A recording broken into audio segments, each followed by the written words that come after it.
जगह में खुलवाए थे मुझे।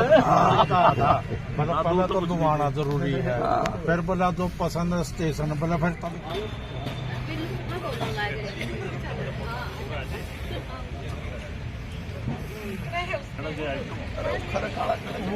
टाइप करवाने का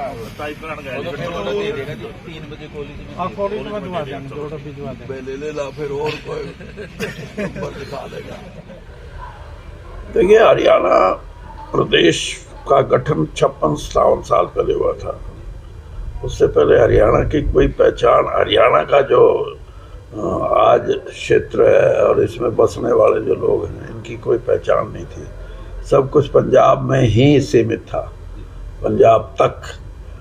तो एक नई जो पहचान मिली हरियाणा राज्य बनने के बाद, तो वो प्रगतिशील राज्यों में गिना जाता था उस वक्त। और सभी जिसकी भी सरकारें रही, चाहे कांग्रेस की सरकार थी, चाहे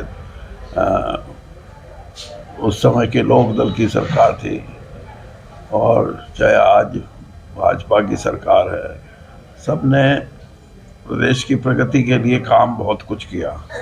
और ये भी सही बात है कि आज हम देश के जो विकसित राज्य हैं उनमें हमारी गिनती होती है, और उसमें योगदान काफ़ी हद तक नई जो ये सरकार है इसका भी रहा। इसने कई नई चीज़ें हरियाणा के अंदर जो शुरू की हैं, उसमें सबसे बड़ा प्रयोग या इस्तेमाल मैं कहूँ वो आईटी का है, इंफॉर्मेशन टेक्नोलॉजी का।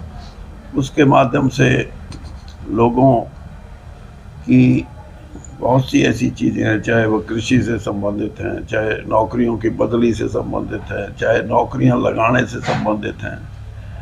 इनमें जो इंफॉर्मेशन टेक्नोलॉजी की शुरुआत हुई है वो एक नए अध्याय के रूप में है, लेकिन क्योंकि शुरुआती दौर है तो उसका जो इस्तेमाल करने वाले हैं उनको तकलीफ भी है। और मैं हमेशा ये बात कहता रहता हूँ कि ये जो शुरुआत है, इसको शुरुआती जो परेशानी लोगों को हो रही है उसके लिए कुछ रिलैक्सेशन रखी जाए। जैसे किसी ने कोई फॉर्म भरा, अब वो सेलेक्ट भी हो गया, बाद में पता लगा कि जो फॉर्म में कोई ऐसी गलती, कोई ऐसा टिक मार्क हो गया जो उस कैटेगरी में वो फॉल नहीं करता, तो उसका नुकसान तो उस बच्चे को हो गया ना, जो सिलेक्शन के बाद इस चीज़ पे बाहर निकलना पड़ा उसको।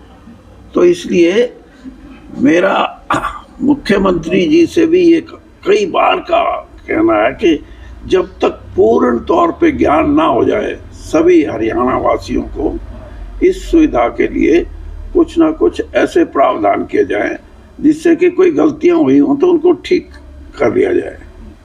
सर, भाजपा का इतिहास रहा है सर, वो निरंतर अभी 3-4 स्टेटों में उन्होंने सीएम कैंडिडेट नहीं उतारे, तो क्या हरियाणा में भी सीएम कैंडिडेट चेंज कर सकती है क्या कुछ?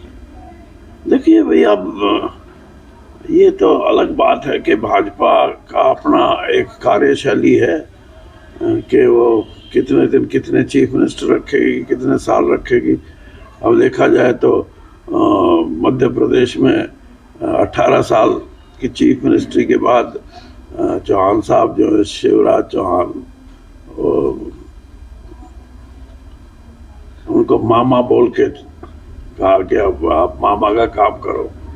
इसी तरीके से नई पीढ़ी के लोगों को मुख्यमंत्री बनाने का जो मैं ये समझता हूँ कि ये किसी भी जो पार्टी, कार्डर बेस्ड पार्टी बोलते हैं जिसको रेजिमेंटेड पार्टी बोलते हैं, उसकी ये एक पहचान होती है कि वो किसी व्यक्ति विशेष से ज़्यादा पार्टी के कार्डर को या पार्टी का जो कार्य करता है उसको स्थान देती है।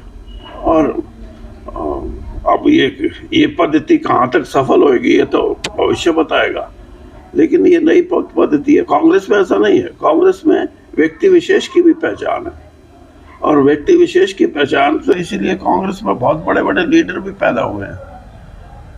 तो ये अलग अलग सोच है। इसी तरह की सोच लेफ्ट पार्टीज की भी है, वो भी कैडर बेस्ड है, यानी इंसान से ज्यादा, आदमी से ज्यादा वो अपने कैडर को महत्वपूर्ण मानते हैं। तो देखो, ये तो समय बताएगा सर कि कौन सी पद्धति ठीक है। कांग्रेस द्वारा जन संदेश यात्रा कांग्रेस द्वारा जन संदेश यात्रा निकाली जा रही है सर हाँ। प्रदेश में। हाँ। तो वो कह रहे हैं कि इस बार बदलाव होगा, क्या लग रहा है सर कुछ? देखिए, अब अगर वो ये कहें कि बदलाव नहीं होगा तो उनको कोई वोट ही नहीं दे। ये तो सब कहेंगे कि बदलाव होगा। आप पार्टी भी यही कह रही है कि बदलाव होगा, कांग्रेस भी कह रही है, और भी कोई पार्टी मैदान में उतरेगी वो भी कहेगी। और भारतीय जनता पार्टी ये कहेगी कि तीसरी बार आएंगे हम, वो ये थोड़ा कहेगी कि हम तो बस 2 बार आगे बहुत है। तो ये अपना अपना तरीका है अपनी पार्टी को लोगों के सामने एक मजबूत अल्टरनेटिव के तौर पे प्रस्तुत करने का।